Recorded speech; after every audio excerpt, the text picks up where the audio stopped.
चला नहीं रहा तू चुपचाप। अरे कहाँ फंसा हुआ तारा यार। अरे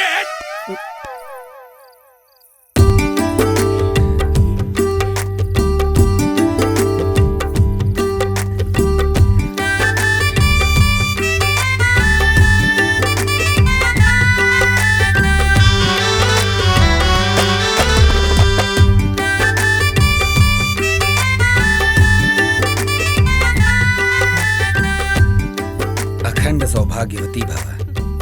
हाँ, अखंड सौभाग्यवती भव। सही कहल जाला। जे न सुधरे जूता के मार से वो सुधरेला मेहरारू के एक हुंकार से।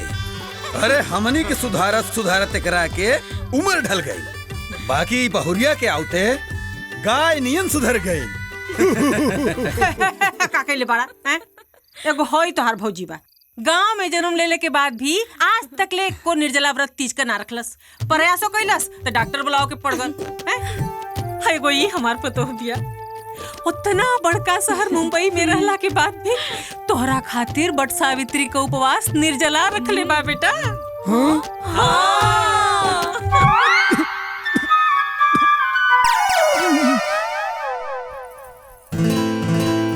देखा, हमनी के डीलिंग में तारी बरत औरत ना रहे। तू अपना मन से कैले बाड़ू, जौन देता नहीं चुपचाप ले ला, इससे ज्यादा हम ना दे। हर काम पैसा खातिर ना कइल जाला।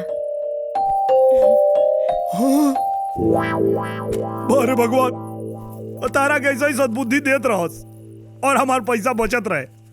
गुड नाइट, मंडली अब हारिया है। अब नींद आई लाहे लाहे।